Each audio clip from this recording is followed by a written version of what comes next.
Comentamos ahora algunos aspectos relativos a la indicación de determinadas fechas en la etiqueta. En concreto hablaremos de los requisitos que establece el reglamento en lo que respecta a la indicación de la fecha de duración mínima del alimento, o bien en los casos en que sea necesario la fecha de caducidad, y también hablaremos de la indicación de la fecha de congelación en determinados alimentos.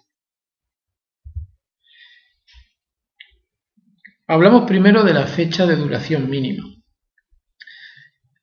Como norma general, todos los alimentos han de indicar en la etiqueta la fecha de duración mínima del mismo.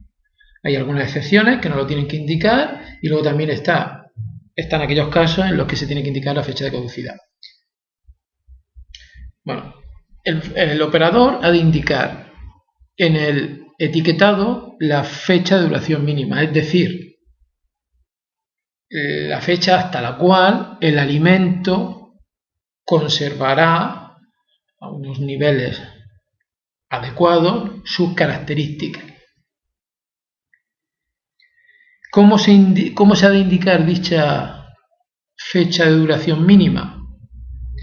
Pues en ella tenemos que indicar una fecha que será,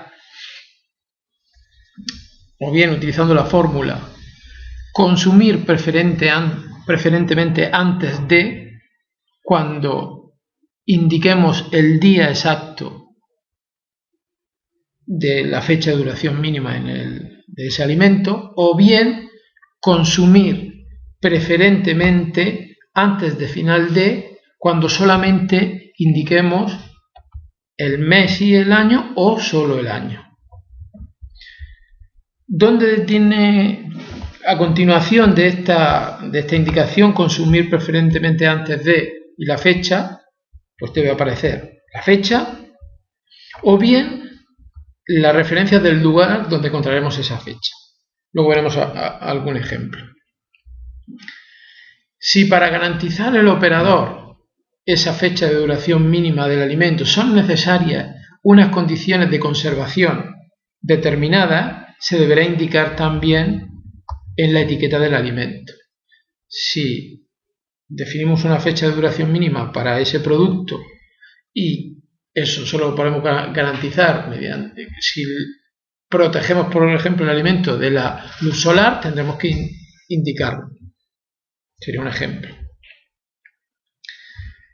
Bien, ¿qué formato debemos utilizar para indicar esta fecha de duración mínima? Pues va en función de cuándo sea esa fecha de duración mínima. Si es una fecha inferior a 3 meses desde que se fabrica el producto, tendremos que indicar el día y el mes. Si esa fecha está entre 3 y 18 meses, indicaremos el mes y el año. Y si esa fecha de duración mínima es de más de 18 meses, podemos indicar solamente el año. Como he dicho, existen algunas excepciones a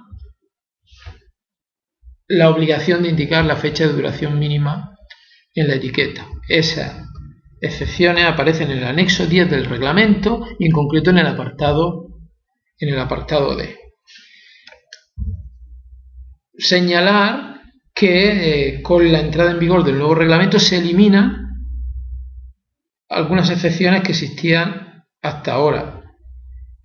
Por ejemplo, se elimina de la obligación de indicar la fecha de duración mínima las porciones individuales de helado y también para los casos de bebidas refrescantes sin alcohol, zumo y néctares de fruta en recipientes individuales de más de 5 litros, destinados a distribuirse a colectividades. Bueno, esto serían los casos específicos en los que hasta la fecha estaban excluidos de esta obligación y que ahora pues han de cumplir también.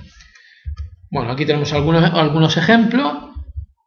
Aquí tenemos el caso en el que la fecha de duración mínima se indica con un mes y un año, y por lo tanto pues la fórmula que se utiliza es la de consumir preferentemente antes de fin de. En este otro caso pues sí que podemos ver que se indica el día, el mes y el año, que el reglamento establece también que se han de indicar por este orden. Pues en este caso la fórmula que se utiliza es la de consumir preferentemente antes del y la fecha indicada.